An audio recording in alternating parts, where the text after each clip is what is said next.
This is Infection, the survival podcast recorded for Tuesday, December the 27th, 2022, episode 415.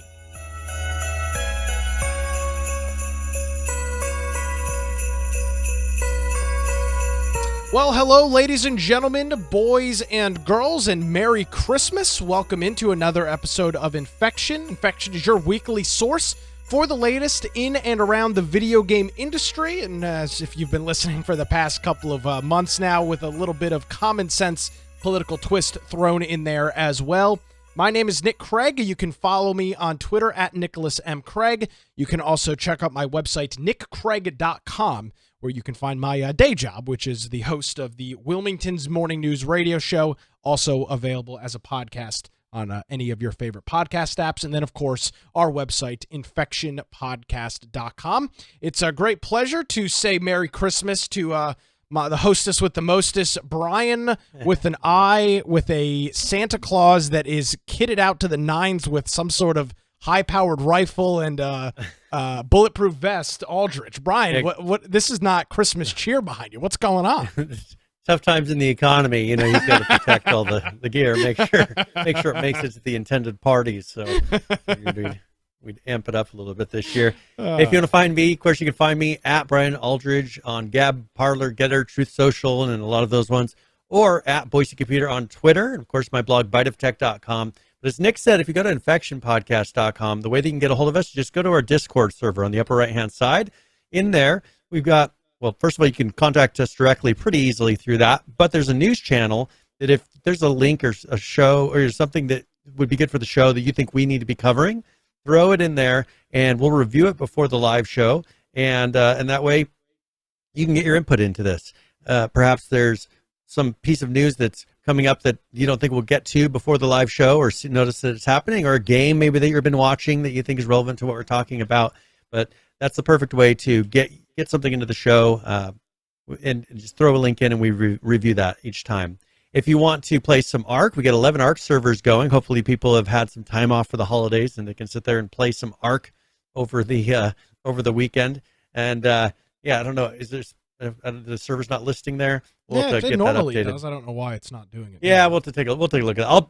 Before this show airs, we'll have that fixed, and then you can go check it out. We also have a Conan Exile server running, so if you want to play some of that, you're more than welcome to.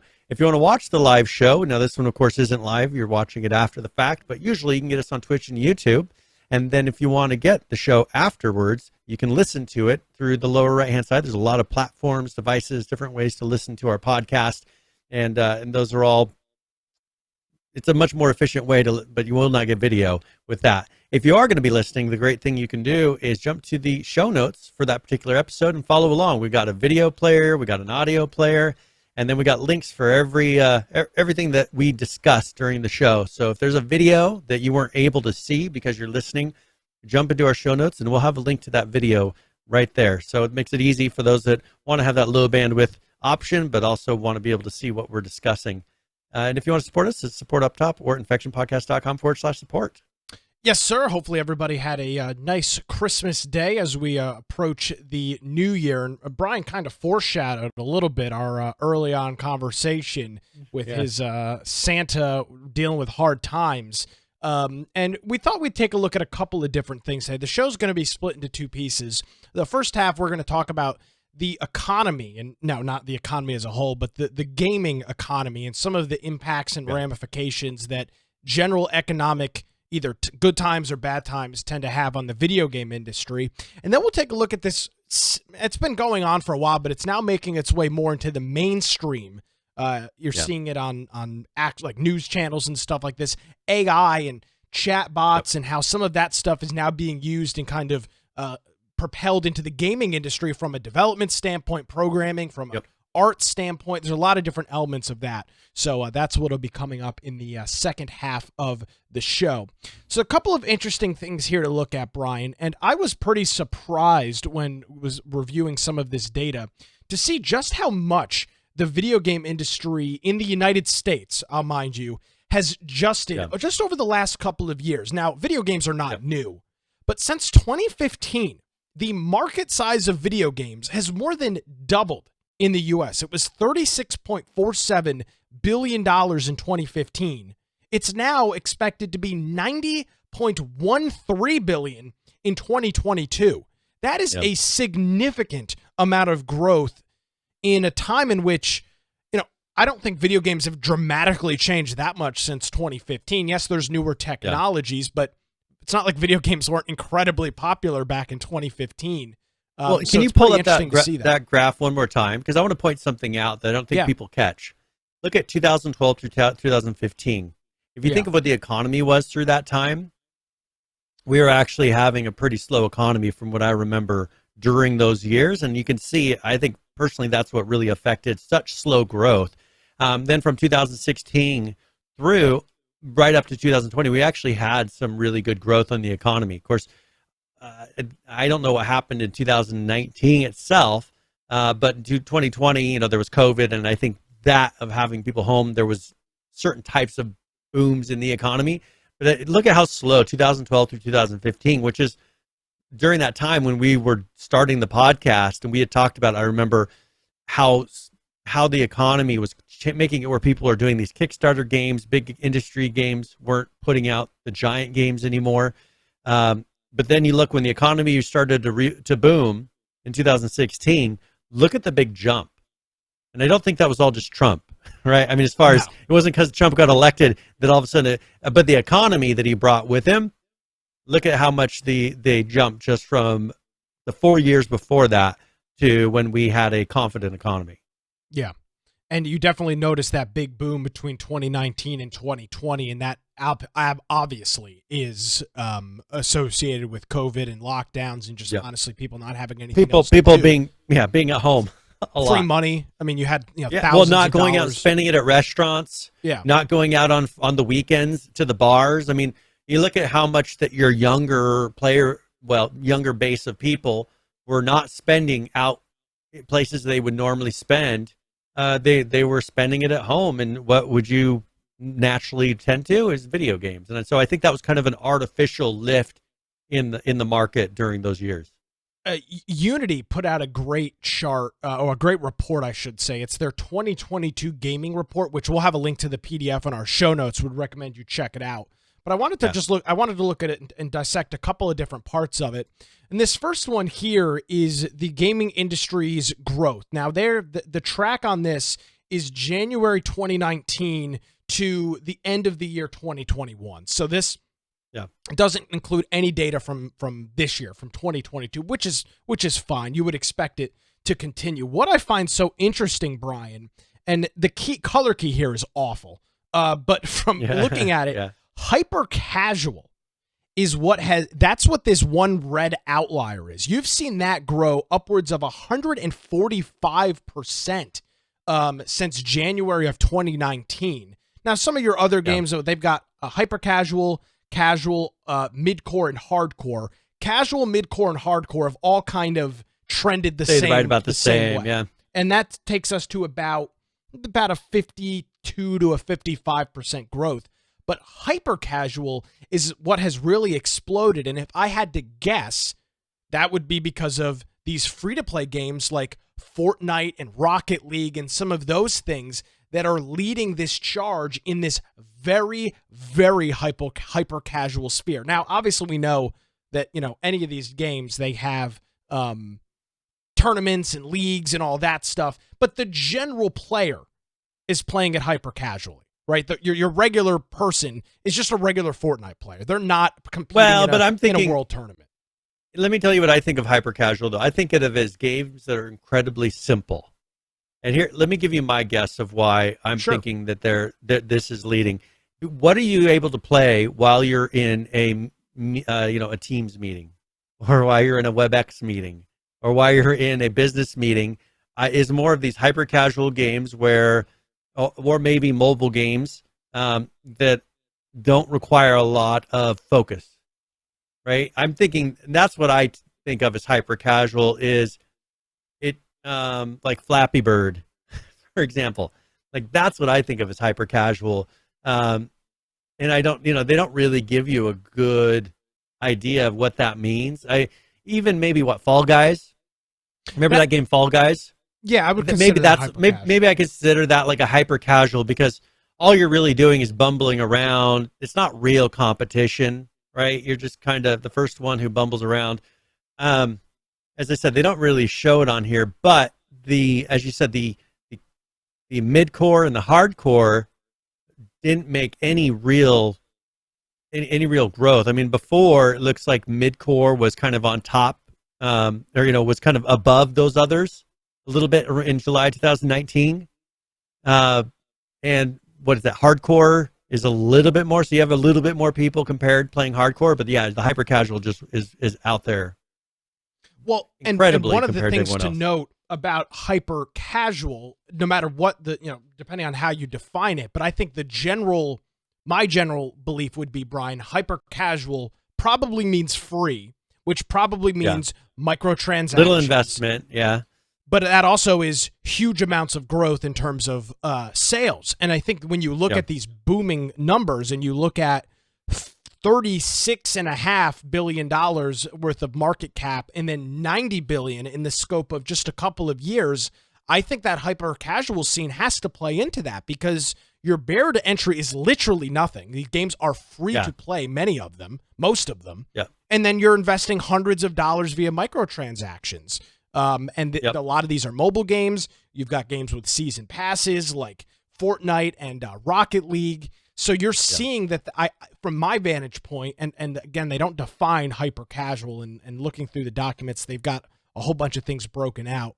But to me, I see it as games that are traditionally free, which is for a majority for game companies.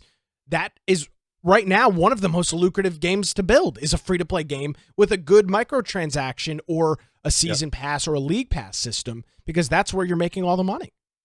And I think they tend to be mobile as well. I mean, they for absolutely it to be, something that's mobile, that doesn't have a lot of intensity to it, that you can but probably one that you can tab out of.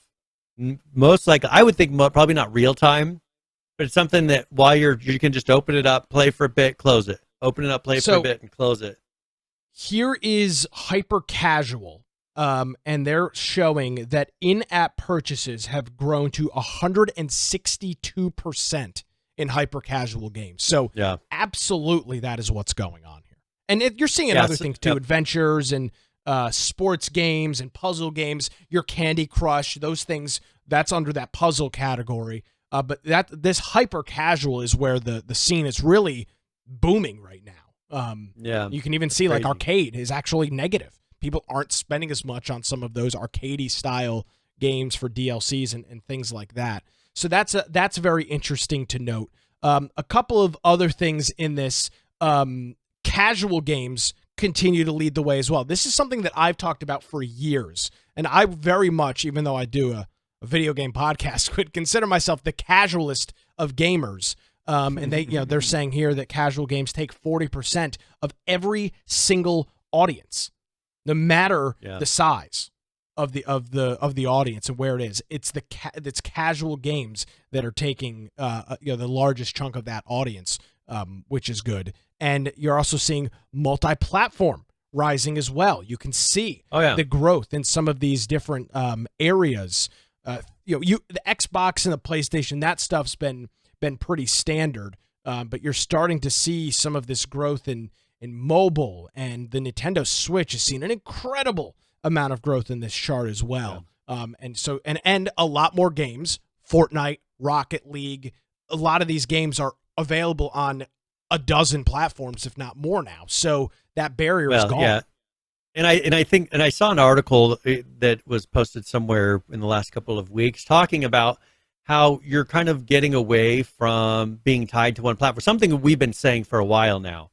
It's getting away from being tied to a very specific platform. Kind of like it's like Netflix. And this is how I remember when we first started talking about it, how I thought of it was, you do not think of the platform that you're going to watch Netflix on. You don't say, I'm going to go and watch Netflix on an Xbox, right? You don't say it. You say, I'm going to watch some Netflix. That's it. But when you play a game, when you play a game, you say, I'm going to go play some Call of Duty on Xbox. There's been, up until now, that correlation between, okay, I have to say what game I'm playing and I have to say what platform I'm playing it on. And I think in the next 3 years, that is going to go away. It's going to be, I'm going to play Call of Duty, and they're going to get rid of the barriers to where it doesn't matter if you're on PlayStation, it doesn't matter if you're on Xbox, it doesn't matter if you're PC, you're all going to be playing together. Now that brings, I think, its own set of issues with people playing with keyboard and mouse versus controllers that we've been battling here for the last couple of years. But I think it's getting there to where it doesn't matter. Because we grew up with a console. Like, there was a device that you played games on. And I think that just like there's kids who have a total disconnect from your age and younger with certain things that I grew up with, like a phone mounted on a wall, which are like, why would you do that, right? With a cord that you had to, get a really long cord to walk to the other room and still talk. That is as foreign as I think you have a box tied to a TV that you have to stand in front of to be able to play, and that's the only place you play that game? Really? Like, why? Why didn't you, have it to where you have a screen and carry around? It just will be foreign to them because of all the advances.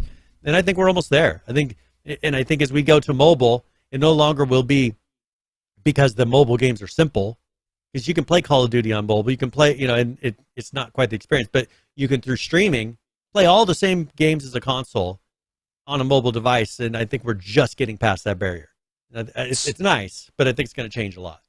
So the takeaway from this is that the current revenue trends in video games are up. Across the board. It really does. Very few categories are not seeing pretty good growth, some more than others.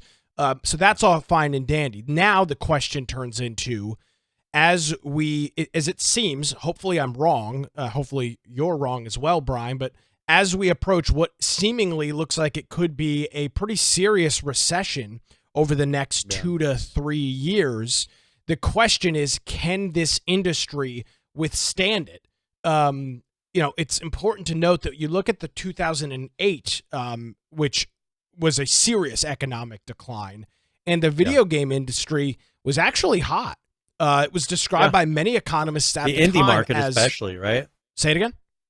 The indie market, when we first started, was really hot. I mean, Kickstarters, because as I said, I don't think the big players were putting out video games, big video games, high money video games. It was too big of a risk. People weren't buying them, or might not have bought them. It's also noted that the rise of the Nintendo Wii and some of this stuff also happened in 2008 as well. Yeah. So those are very interesting. The Wii is the best-selling video game console of all time, still, I believe. It wasn't that kind of when ads started showing up, as far as a lot of mobile game ads, where they figured, and that was kind of the beginning of free to play, from what I remember as well too. Because there were some free games. Yeah, I'd say that was probably 2012, a little bit later than 2008, but still within that period of time. Yeah. So now the question is, will the video game industry, if we are to fall into another significant recession, will the industry as it is right now withstand it and be kind of a bright light of what is unfortunately going to be a pretty tough economic time? Now, with free-to-play games, that's great.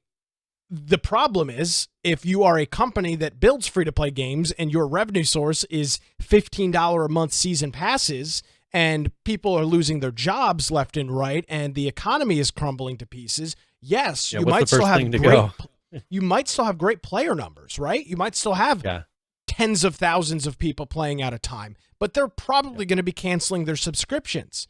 So now you might have great user base, but nobody's paying for anything. You're in a tough spot there. We've also seen that the MSRP on video games is now $69.99. Your base video game is now going to cost you $70 whole. And $60 was a lot for a video game. $70 is a lot too. During an earnings call back in August, the Take-Two CEO said, quote, "We're starting to see a decline in consumer spending and increasing in our increase in inflation will have a significant impact on our industry. You've seen it from our 2 reports today and from our competitors' reports as well.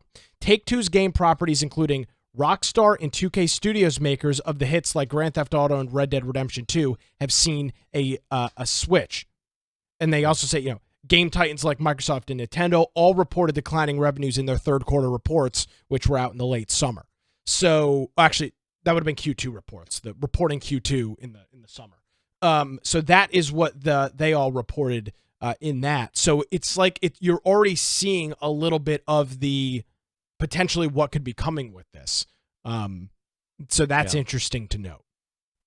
One thing that I kind of take note of is I really think that Microsoft's model, though, is what will win in the end. For sure. I think the Game Pass and people having a set amount to spend, because we'll look at how much we changed the or look at how much we saw it change the microtransaction methods. It used to be you would pay for loot boxes. You could possibly pay thousands of dollars for loot boxes.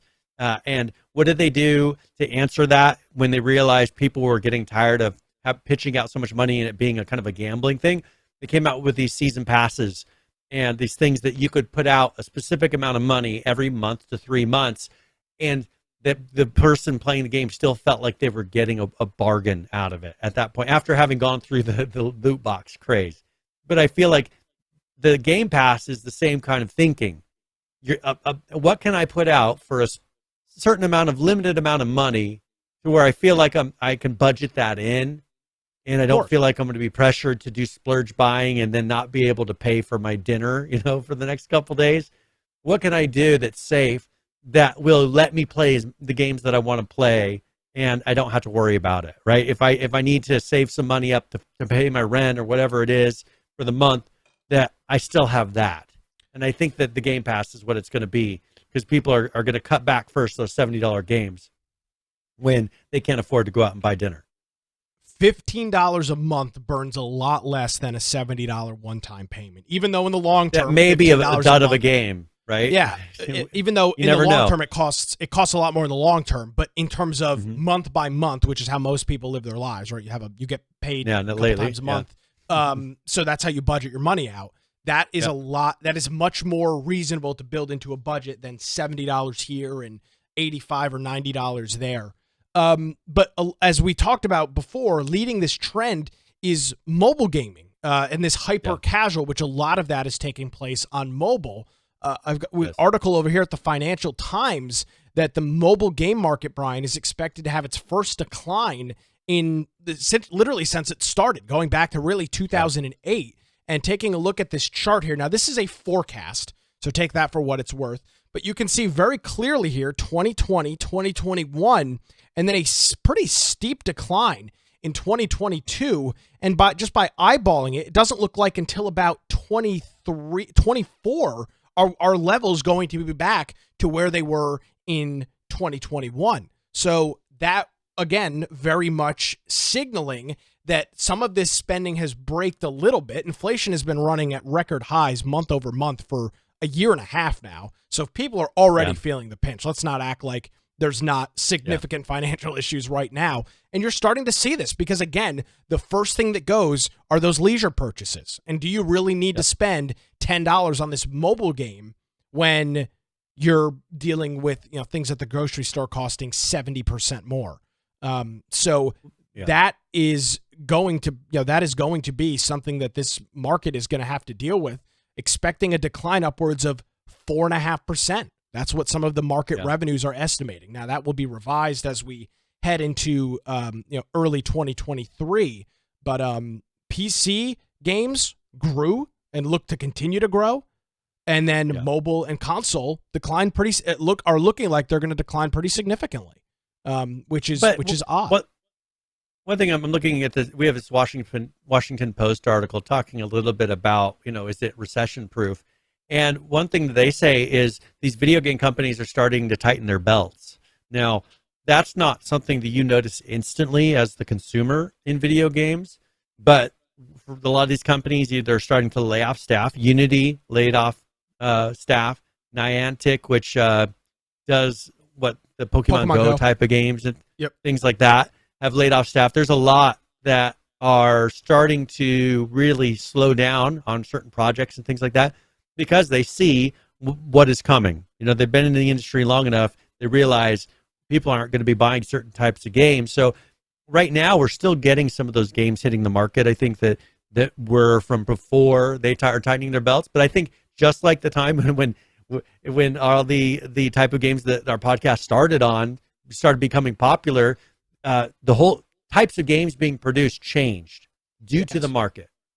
I think we haven't seen it yet, but I think in the next couple of years we're going to be seeing a different type of game. Now, I think it's going to play out differently than it did then because the market's different than then. I think the mobile part of it's going to be a big piece of it, but I think you're going to start seeing mobile games take less time to produce. They take less budget to produce. They don't have to put as much work into arts and assets and everything else because, a mobile game is supposed to be lighter and be able to run on a mobile device, things like that. I think you're going to see less of these giant, look at Red Dead Redemption 2 and the budget. Now, that's a game where that's a studio that doesn't put out games very often. GTA 6 is still going to come out with all the budget, I think. But I think your other studios, that if they're thinking of what in their minds is a giant project, they may finish or put on pause the project that they're currently on. But I think that the projects that they're currently planning are going to be scaled back a huge amount. And in 2-3 years, when those games start coming out, I think then we'll know how much of a cinching of the belt this really has been. Because I that's the problem with this is when the economy tanks, the type of video game that we get to play. Because look at how long of a dry period we had to where people were then relying on all of these Kickstarter games for years, a year and a half, 2 years. I remember. It might. I think it's even longer than that. It was. We had months between game releases back then, like a month or 2 months sometimes between a game being announced. Then once the economy started coming back, multiple times a month you had games being released. Yeah. That's the difference. People don't realize it because they're not watching closely like we do sometimes, but there was a huge difference in the games being released. Yeah. So at this point in time, it's kind of a wait and see, but laying some groundwork there as to what you could expect impact wise as we head into 2023. If you want to, of course, give us feedback on this, you can send a message in our Discord server and ping Brian and I. Will bring it up on the show. You can comment on our YouTube channel, or you can tweet us on the Freedom platform at InfectionCast on Twitter if you want to get your comments in there as well.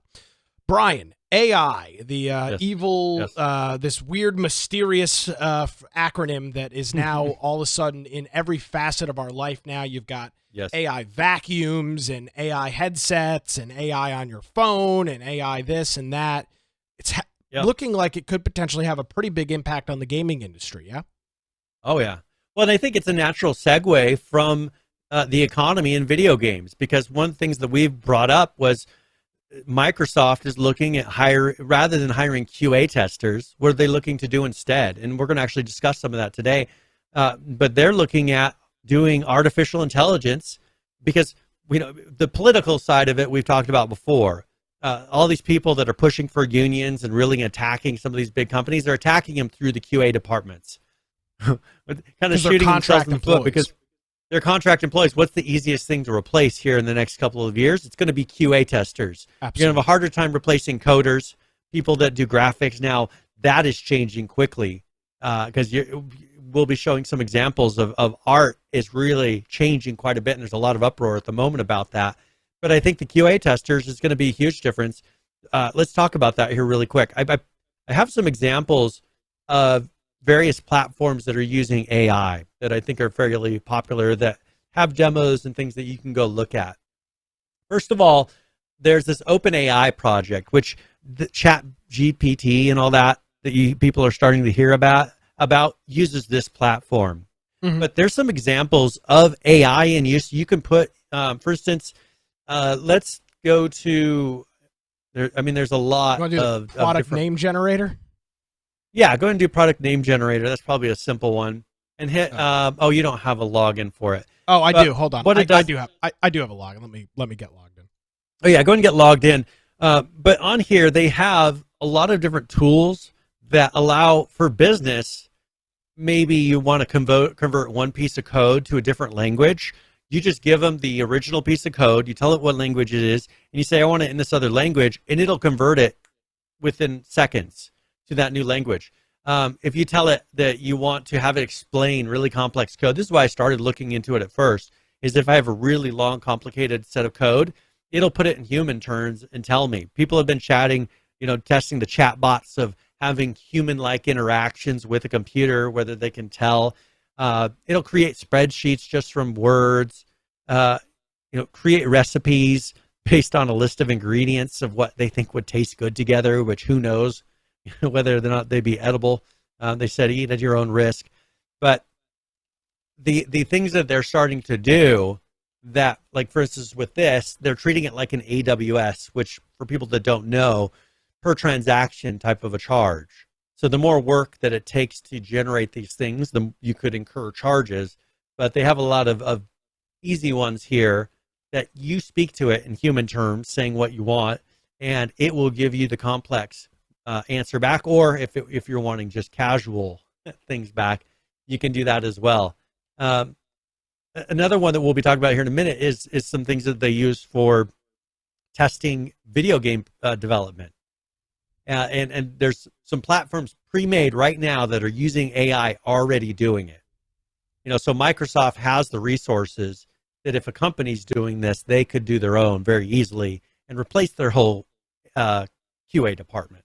Yeah. So like, here's kind of one, and it's not really necessarily video game, but it's an ESRB, automatic ESRB one. So you tell it this is what you're going to do, and then it will automatically based on what you describe it's going to do. Yeah. So if you say, if I change this to, family fun time, I assume it's going to tell me that it is, maybe tell me that it's rated E for everyone. There you go. So just based on the words and some of those things, and this is obviously a very easy example of, right? It's got a query of words. Go to the one that's add product description. And this one is you just describe a product. And what I'm thinking is this is going to be dangerous for people in schools. As far as you can have something now. Oh, add product. Add. Yeah, you can have something now that will write a whole term paper for you. Yes. That all you have to do is proofread from a short description. Oops. And I think that that's what they're going to have to figure it out. Do you have a setting that's been changed? I don't know. I definitely have not done more than 10,000 queries in the last minute. And maybe this playground's hit its rate limit, so that's there on their. Okay, I'll try hitting submit one more time. See if it works this time. Oh, there we go. There we go. So, for this, you put in Learning Room is a virtual environment to help students from kindergarten to high school excel in school. And it comes up with what it thinks is a nice, readable set of text. Let's see how close it came to something that makes sense. Are you looking for a way to help your children excel in school? Look no further than Learning Room. Our virtual environment provides interactive activities and lessons to help students from kindergarten to high school reach their academic goals. Things like this. Yeah, perfect. With our comprehensive curriculum, your children can gain the skills they need to succeed in school and beyond. Try Learning Room today and give your children the tools they need to succeed. Sounds like perfectly like something that you would read. Oh, no. So. Oh, well, the thing is your description of above. Write a creative ad aimed at podcast listeners. Change that to podcast listeners. No, just the end. Oh, wait, I mean, you could say run a podcast listeners and see how it changes it. So let's see here. Was there a colon after it? So are you a fan of survival video games and politics? Then check out our amazing podcast. We cover everything from the latest games to the most pressing political and social issues. Our podcast is sure to keep you entertained and informed. Don't miss out. Listen live. # survival video games, # politics. This is perfect. Boom. This is better than any description we've ever wrote. I know. And now I know we don't need to do any of the actual thinking anymore. We just need to come up with one sentence. I know, it's perfect. Putting it in a notepad file. But that's an example. Think of that as far as dialogue in a video game. Is where that's huge. Yeah. The dialogue in a video game, art in generation of art in video games. We'll get into that in a minute, but let's go to really quickly. That's an example of how easy it is. All we did was change, not parents. And we did it in human terms, podcast listeners, and it totally changed what the direction was in an instant. And it did it in a professional enough manner that was like someone sat and wrote it. Very good. Let's look at this model. I think it's model.ai. This is a platform for testing video games, for bug testing, QA testing of video games. First of all, if you go down, there's the exploratory bot. There's a little video game. It has plugins for Unreal, has plugins for Unity that work very easily, and it'll sit there and do 1 million iterations of bug testing. This is what I'm talking about. They won't need QA testers anymore, because if you need to find, can someone get off the map when in a way that you're not intending to, you just run this, and it will test to see if it's possible in any way to get off that map through millions and millions of iterations. So if you scroll down to features, go down to exploratory bot. Does it have? Let's see. I didn't see that. Oh, I'm in model test. Do you see that? Yeah, hold on. Maybe go up to the top. If you go there. Oh, yeah, I see. I got it. Products in the model test. Yes, and then exploratory bot. There it is. Okay. Yeah, so click that video. Now, this is AI running a character, and they've created a little world just to show you what it's doing. But, it can go ultra fast. Oh, my God. And it just, can you jump up onto this ledge? Yeah. It tries every variation possible to see if you can get up onto a ledge in a way that's not intended. Okay, you can. And if they don't want you going on that ledge, then they need to make an adjustment. Can you get out of the map at all? It found a way that you could possibly get out of the map if you jumped enough. Things that we used to run into all the time, yeah, especially in Daybreak Games products, where you'd be falling off the edge of a map. People would glitch to the side and build a base in a place that's really difficult to get to. Things like that. Also for various games to see just glitches. You have especially for glitches. I think this is one of the biggest things. Is there a way to do something that's not intended? Well, have a bot sit there in a fast computer and try 2 million, 3 million, 4 million iterations of things to see if they can possibly break the system. It makes a lot more sense than having a human do it. Then you have one person that's managing all the tests rather than these 30 people that then are going to try to start a union and then start going after you to try to make your company bad. They give you bad press and everything else that we've seen through Kotaku and PC Gamer. Let me say this. I am not inherently somebody that thinks that, I'm not an anti having humans working at companies, right? There's a huge benefit that you get from that.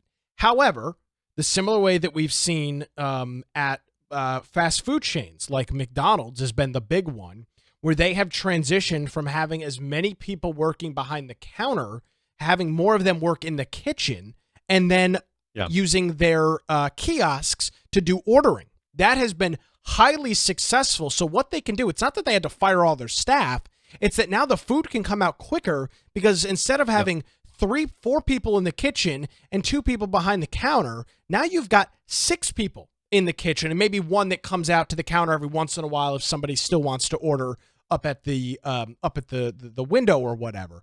And I think it's a similar thing with this, and it was specifically when you're talking about a video game where glitching through walls and things like that, they just happen by luck. Sometimes you just happen to jump in the right place at the right time and you glitch through. Right? Those things, it is very hard for a human to test those things. Other things, I would argue, Brian, it's easier for a human to test than AI to test. Maybe things that are more visual than can you physically get out of bounds, right? That's something that an AI can easily test. However, how does this look visually? Does this look weird, in a visual sense? I would assume that's where that human input is much more valuable than something an AI can do. However, can I jump and hit this bound? Why an AI will 100% of the time be better at that than a human. Same thing with ordering at McDonald's. A computer where I tap my things is always going to be better than me telling somebody my order. Just because it's a computer, it can't make a mistake. At least in the grand scheme of things, it's not going to make a mistake like that.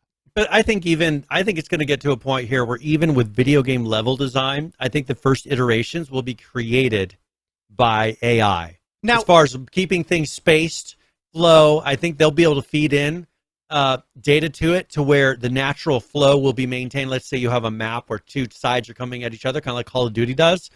I think you're going to get a very natural where everything is perfectly symmetrical, where you quit having these lopsided maps, because then the artist will come in, visually balance it out, but you'll have it to where the pathing and everything is 100% equal on both sides, to where there's just as many paths and visual sight lines and everything else. I think that's where they'll come in and have AI lay out a map first, where they feel is the most natural, as far as, because all they do is feed in which way do people tend to run, what do people prefer. All you do is put in a bunch of preferences, and then the AI tries to match those preferences.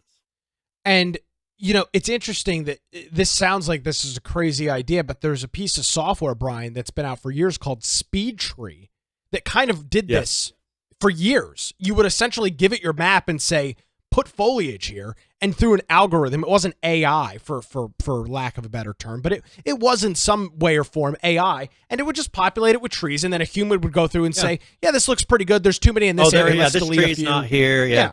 Well, but that's it. Unreal Engine uses those trees and does something where you can have it populate just like that. You spread it all out dynamic on mountains. Yeah. You put it various rules of when you're in the mountains, these kind of trees will grow with different layer maps and things like that, as far as height maps. Those things are going to become smarter. My point of saying that was that this is not new, right? Things like this have existed for trees and foliage and other stuff for years now in the video game industry, but it's getting more advanced, right? Instead of now having to set those parameters of what trees need to grow on a mountain, the AI will know elevation is going up. I need to put these trees in there. It'll do it automatically. You don't need to tell it or program it with a condition to do this, that, or that. It'll just know to do it by itself. But it's not necessarily new. So go to that make a video, because I just want to show one more example in kind of this. This is something that Meta, so Facebook, has put out, where people give it a picture. And now you're looking under Surreal right now. Mm-hmm. So they gave it, for this one, they gave it words. All they said is teddy bear painting a portrait. And that's what it came up with. This is total AI creating it from words. Robot dancing in Times Square. The robot creates. Are those horse? What are those people in the background? That's they're kind of people, but they're all glitched out. I think part of this is Meta's, but of course you're looking at Surreal. You got cat watching TV with a remote in hand. Go to realistic. You can see it created that from purely words. An artist using a brush on a canvas. Yeah. Go and then like clownfish swimming through a coral reef. That's a totally generated. Theirs aren't the perfect. I've seen a lot better looking AI generators. Yeah, but you can tell that it's AI because it's got little variations in it that make it AI. Yeah, everything's not perfect, right? Yeah. Like, go to the next one. A young couple walking in the rain. Oh, like they're joined at the arm. Well, yeah, Brian, you ever seen that episode of SpongeBob where Patrick and SpongeBob become morphed together? That's exactly what this is. Well, but what this really tells me, remember The Matrix? Did you watch The Matrix? Of course. Did you watch The Matrix? Remember was it with the rabbit or no, the cat? Remember the cat when you saw the deja vu, and something that there was like a repeat, like something that wasn't quite right, and you knew that the computer was doing something right. This is that playing out. Yeah. When there's something not quite right that you're looking at, and you're like, what is? Oh, they have no arms on the one side. Horse drinking water. You look at it, and the horse's nose isn't quite right. The body, it's just there's weird little things. Stylized, you can see it's kind of like in a dream. Yes. Maybe that wouldn't look natural. But when you think about stuff that you see in a dream and you really think about the details, it's like, oh, well, that wasn't accurate to real life. Look at the bottom of that. From static to magic. They show a picture and then they'll take that.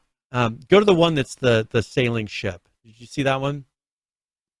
Yeah, it's turning a static image into something with and motion. then kind of making what it thinks it should be. I mean, it's pretty cool. Pretty amazing. Yeah. Yeah. But I think this is gonna be to where they do something like this, and you'll have a hard time seeing with a human eye. Yeah. It's gonna, this is the very beginning stages of it. And I think that in video game development, kind of creating cut scenes, creating the splash art, creating the characters, I think a lot of that is going to be done with AI going forward. So because I know this freaks a lot of people out. Let me give you a couple of takes on everything you've just gone through. And this information is phenomenal, by the way, Brian. Kudos. Where I see this really playing into hand brings us back to our roots, which was the indie game scene.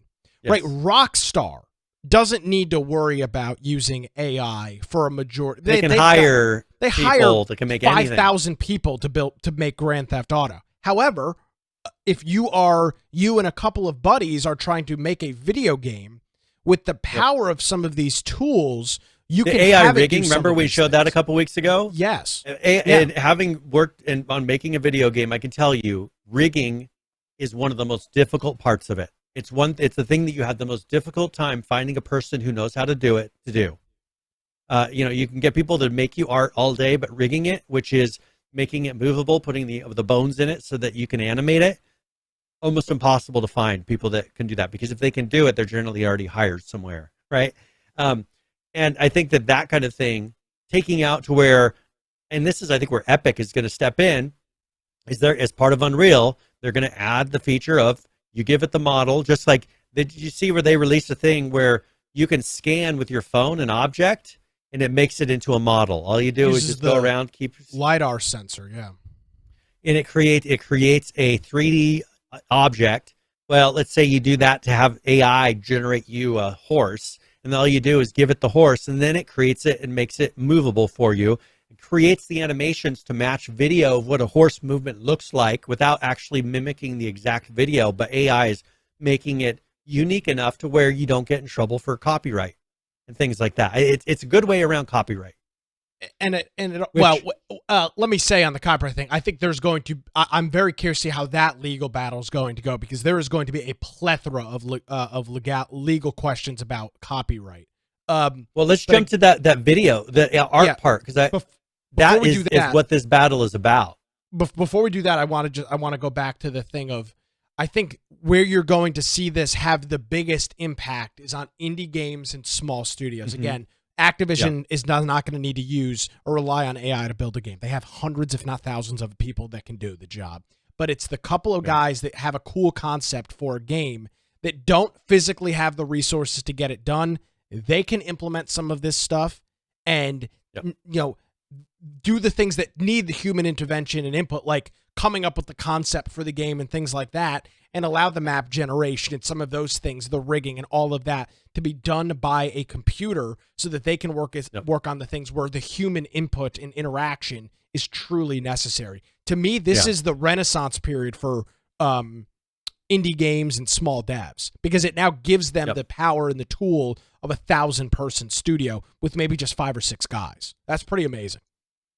Well, and you remember that in the last couple of weeks, we had an article talking about someone who was mad at how much Epic, $3,000, Epic offered to create art. They had offered somebody $3,000 to create a splash screen, a still image, having to do in a certain art style. Well, artists, especially ones that, like ArtStation, for instance, are getting upset because, Adobe has embraced AI art. And so you can go through and generate things using AI without a lot of actual skill. You feed it an image and it will do all kinds of crazy styles and make it look very, very cool. Well, these things are then getting uploaded to ArtStation. And people that take the time to... ArtStation is a place where you can post your pictures and things to a profile so people can see your portfolio. So it's a portfolio. And a lot of people post things there. Well, people are starting to post all of this AI art, which in some ways looks a lot cooler than the things that people are making by hand. And so a lot of these people, you see this image on the screen, no to AI generated images. They're replacing all their images with that because they're mad about it. you could be mad about it, or you can embrace it. Like, this is the same people that get mad with the advancements of technology, and they say, well, we used to do it like this, and I'm not going to participate. Well, then you're not going to be in that market anymore if that's the case. I don't know if this is a great analog or parallel, but I would imagine that there was, and obviously as technology changes, so does the argument. But I would imagine that this was a similar argument that people were making when Photoshop and Paint Shop Pro and some of these other programs first started. You took individuals where you'd have art rooms of people literally drawing pictures all day by hand, and now a guy with his Mac Classic is generating a picture, and he's just using his mouse. He's not using any watercolor. He's not using a pencil or paper. He's just using a mouse and a keyboard to do it. Yep. I would imagine there was that same level of outrage of, oh my God, right? You're not even touching a pencil. How dare you call this art? I have a strong suspicion that this will be a similar trend. Now, you could argue whether it's different or not, but I think it was probably a similar argument of, well, you're not actually, drawing that, so how is that art? Right? I'm drawing with my pen or pencil. This is art. What you're doing is a pixel and a dot. That's not art, Brian. So I assume it was the same argument. Yeah, and I think that's a lot of what the mentality is coming down to. But the problem is, just because this is new, we're not seeing all the limitations. Because I remember, I can't pull some off the top of my head, but there have been examples in the past where going into something like the sky looks blue, grass is super green, everything's perfect about that. But then when it happens and you get deep into it, you realize, oh man, this isn't what I expected. Like, this isn't as perfect as what it seemed like on the front end. There are going to be limitations to AI art generation. Absolutely. First of all, there will be things that a human can do better or express better than AI art. I think everything is going to seem a little psychedelic or a little bit not quite right with AI art, and they'll tune that more and more to get it closer. But there are still artists that paint by hand. There are still people who hand produce, photographs just because of the way that it looks when you take it and spend the time to do it with certain types of film and certain types of methods for producing that, and they view that as art. That will always be there. But I think for movie production and a lot of things, you're going to start seeing this happen. One thing that a lot of people I don't think realize is Rick and Morty, they used AI art and voice acting in this new game that they produced. Yes. And so, there's a lot of conflict going with this AI art, but this High on Life, they used machine learning algorithms to create poster art and even the vocal performances inside of the game, because hiring vocal actors, as we saw with Bayonetta, it has its downsides. So here is an example that they show of posters on the wall, and they say, well, this was probably generated by AI. To me, Brian, this is the perfect use of AI. Yeah. Instead of having an artist, stuff that doesn't need a focus. Exactly. You can now take your actual artist, who is a professional, consummate professional, and have them draw the character or the scenery, and allow a computer to draw a poster on the wall that really doesn't mean anything. It's just in there. These are things that your mind's eye are kind of going past slightly anyways, and the AI has the ability to get it close enough to where you don't notice it when you're lightly viewing it, that something's not right. But if you look close, you look, well, that's kind of odd. This guy's face looks weird. Yeah.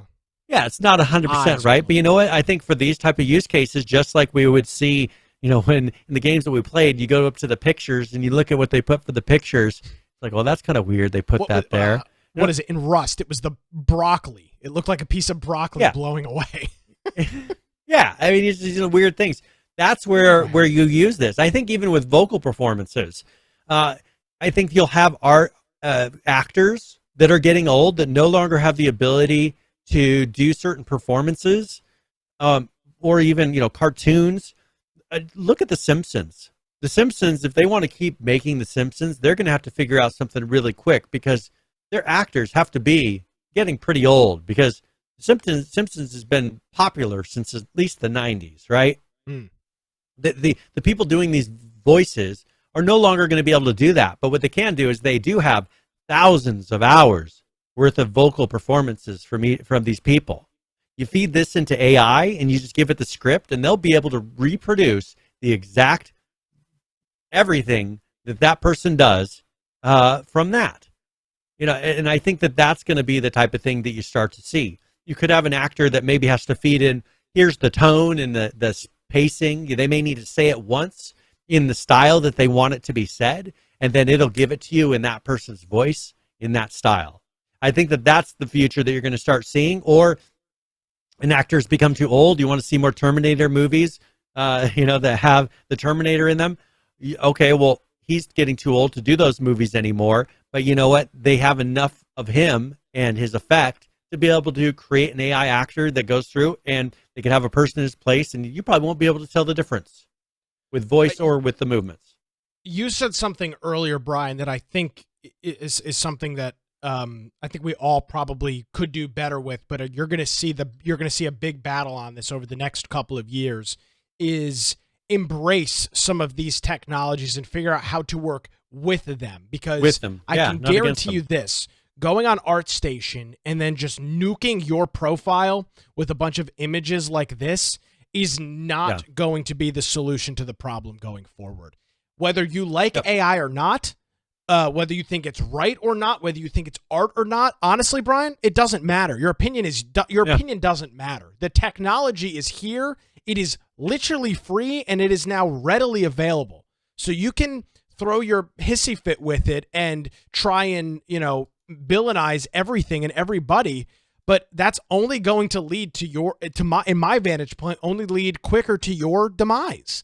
And maybe it's easier for me to say that because I'm not in this industry, but this isn't gonna stop, right? I mean, this is not gonna just vanish and go away. You can upload some stupid image or change your Twitter profile picture, and it doesn't matter, right? That's not gonna stop these developers from continuing to perfect this software. So, if it were me, and this was my career, I would look at, obviously this is shifting and changing. What do I need to do to be on the leading edge of it? What can I do? Because I can be the old man who yells at cloud. I mean, I can do that, but that's not going to be fruitful for my career. Now, if you're 65 years old and you're in this industry, all right, you're tailing out of the industry anyway. Who cares? But if you're 25 like I am, posting this stuff and just saying, well, screw AI and it's not the future, you're an idiot, because you will lose your job if that's the case. So either they'll find the AI is going to do it better. And partner alongside, figure out how it works and figure out where you can insert yourself in the process, because just saying you're against it is just ridiculous. Well, let's jump to really quickly. There is the let's see. There's one where it's showing Minecraft doing some of these. Where did it go? Oh, here we go. There we go. These scripts use AI to turn Minecraft worlds into pictures. Yeah. Oh, can you play that video? Because I wanted just to show it's somebody creating objects in Minecraft, and then it's creating unique images based on what they're doing. Let's say that you're someone who's trying to come up with concept art as far as the style of a video game, and you want to create very rough models of a layout or something. What a perfect way to have it generate worlds for you, or at least ideas that then you can start to try to reproduce. Wow. Look at that. Yeah, and so it takes something that's loosely based on what you're making, right, and creates what it thinks could be representing that. With this, I'm sure they fed in, cute crochet character was the terms that they fed into this. And look at all the variations of things that look like somewhat realistic looking crochet characters based on this weird model that they've made. Did you see this one? Can I go? I wonder if I can go back here. Yeah, go ahead. Frame by frame. One of them, it's not gonna. He was literally a bunch of planets. Like the AI screwed up, and he was a bunch of planets. Yeah, I think you saw it go by. It was just like the astronaut became 4 planets. So it's trying to figure out what to do. Yeah, what in the world it is? Yeah, yeah. And so I think that it's cool, but you see the flexibility of this. I mean, you're feeding something into it that is so non-detailed, right? Whether Yeah, it's literally words, Minecraft. and it is creating just hyper psychedelic art from this. So That's pretty I just thought amazing. it is cool, but that's where I think you're going to be able to put in something that is not super detailed, and then you're going to run AI over your game, and guess what? It's going to then start filling in the details for you, making things look cool where you don't have the time, especially for if you saw some of the demos that Unreal put out for the Matrix, they used Mm-hmm. Houdini to be able to make that whole big city level. And so if you go up to those big buildings and you look inside, there's interiors on every single one of those buildings. That is another great example of where in my opinion, that's a waste of a skilled artist's time. Some low skilled person to sit there and just build for months. Yeah. An intern to sit there and loosely too, where AI can do it in an hour or less. Yeah. You just give it a couple rules, go and fix some of the ones that weren't quite right. But even look at what the thing that Grand Theft Auto and Red Dead Redemption 2 did so well was detail, right? Having something where a lot of these games that we play, a lot of those details are missing. You go into a place they don't expect you to go to, and it's just like, well, this doesn't look real. But you go to Red Dead Redemption, they put the detail in the smallest places, but they paid people to do that. I think now you're going to have AI go through every facet of your map and say, well, in this barn, should there be a mouse, that has been eating away at this thing? Let's make it so where there's a hole in the wall, and let's make it to where there's a mouse running in here. Like, let's fill in all those details, because that's the stuff I love to find. And I think it's going to open up for me in video gaming, the kind of person who likes to just go and explore. I think that's where you're going to have a whole new maybe genre coming from this of exploratory games where you're just going and finding all the cool things, right? That before someone by hand had to go and make all those cool things and come up with the creativity of it, where now AI will just put, oh, I found this rabbit and it lived in this hole and it's got this family, whatever it is. Kind of the cool things that you found in Red Dead Redemption 2. I followed this guy. He went to his house. His wife was mad because he came home drunk. She yelled at him, kicked him out. He got pissed and slept in the barn all night. Like, that's the cool stuff. It's like you just follow some random AI character and you find out that that's what happens with them. I think that'll be every video game going forward because they'll have time to do that. Or the AI will. You could also look at a unique game. I want to play a game where I explore X, Y, or Z. I feed those parameters into a game, and it builds a literal game for me where I'm just exploring, where it's literally. And I think that's like the far side of this. I think games are generated on the fly by AI. Yeah, and for an exploratory game where it's just games. generating, it seems like it would be a lot easier to do. Yeah. Yep. Well, and Brian, so I think that's the future. So.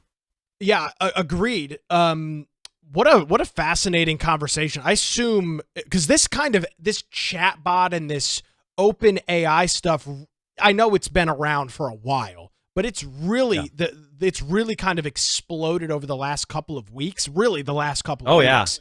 And it's like everybody's talking about it now. So I would assume that as we head into 2023, we'll see more and more of this stuff being implemented and used. And for example.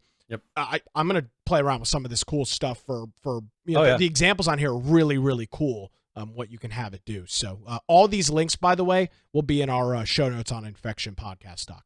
And I think what we'll do also is let's include some of the extra stuff that we didn't even get to today. Yeah. Because I think it's all kind of reinforces what we talked about. If people want to dig into more, we'll have more than what we discussed about today in the show notes for this episode, so that you can go look at, because we have more detail, things that go into more detail, like with the QA testing using AI. We have a lot of different articles that are discussing that specifically. There's a GTC talk that's like an hour long that is specifically about this topic. And there's another video we have in there that we did not show at all.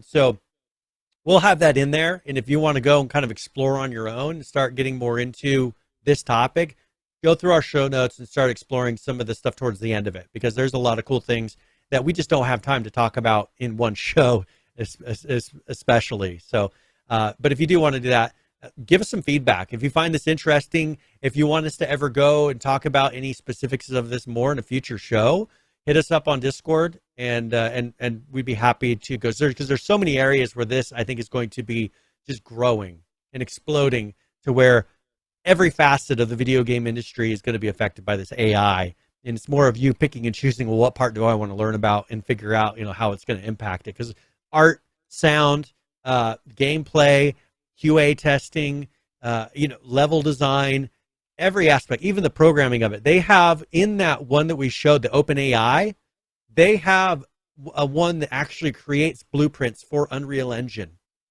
for you. It creates the blueprints. So all you do is tell it what you want it to do in human terms. I want something that will, and it will create all of the code for you in blueprints.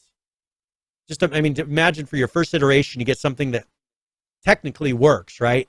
And then you go through and you customize it from there. It's like going to the store, the Unreal Engine store, and buying a plugin just so you can kind of get the basic functionality. Well, the AI will create that. You don't have to go to the store and buy that. The AI will create the basic functionality, and then you implement it in the way that you want in your game, which is what most people are doing with those plugins or the things that they purchase anyway. So, it's hitting every aspect of it. So, all right. Well, if you want to find me, of course, you can get me at Brian Aldridge on Gab, Parler, Getter, Truth Social, all of those. Or if you get at Boise Computer on Twitter. If you're going to get my blog, biteoftech.com, and our website, go to infectionpodcast.com. Make sure if you want to give some input on this episode, join our server on Discord. We have that news channel. Perhaps there's something that you think will add to this discussion. Throw a link to it in our news channel. That way we can check it out. And this is something I think we're going to continue to talk about through 2023. I think this is going to be huge. We're already seeing, the impacts of it with the QA and the politics that are playing into those. It'll be interesting to see how this affects that discussion as well. And if you want to watch the live show, usually other than today, we have a couple shows through the year that aren't always live, but usually through Twitch and YouTube, you can watch the live show. Or if you want to get the recorded version of the show at the lower right-hand side, there's a lot of different platforms, devices, and ways to listen to us. Once the live show is done, we upload a copy of that, and you can listen to it, which means that the show notes for that episode are also on the website. And so if you go to the show notes, we've got a video and audio player built in, links to all the different topics that we've discussed. We'll have, in this episode specifically, a lot of extra links that weren't discussed on the show, video that are kind of supporting information for this episode that I think really will feed into the discussion, especially if this is something that you find interesting. Because for me, I think it's just huge. I love reading more about it and learning more about it because I just see so much that's happening in this to where I think we're just scratching at the surface of it. Yes. And so it's kind of exciting to see all the different changes that are going to happen. And especially, going in and make your own little projects in Unreal. I don't have to know how to do everything now. You can have AI do 90%, and I just have to learn the 10% to be able to, for rigging a character and all these things. So it's cool place to be at the beginning of this, and it's exciting. So we'll see where it goes. Yes, Brian, thank you very much as always. Hopefully you had a nice Christmas. Hopefully all of our listeners did as well, and we'll continue this conversation into 2023. If you want to check me out on social media, you can give me a follow at Nicholas M. Craig on Twitter, or visit my website, nickcraig.com, or visit our website, infectionpodcast.com. And Brian, I'd like to say, in conclusion, the Christmas season is a special time of year for video game fans, with many festive events and holiday-themed updates happening in popular games. Whether it's playing a classic game with loved ones or discovering new holiday-themed experiences, there are plenty of ways to celebrate the season through gaming. We hope that this episode has provided some inspiration and ideas for how to make the most of the holiday season through video games. From all of us here at the Video Game Podcast, we wish you a Merry Christmas and a Happy New Year. We hope you have a fantastic holiday season filled with joy, laughter, and plenty of gaming. Folks, that's going to do it for another episode of Infection Podcast. Thank you so much for joining us. Merry Christmas. We'll see you next time. Bye-bye.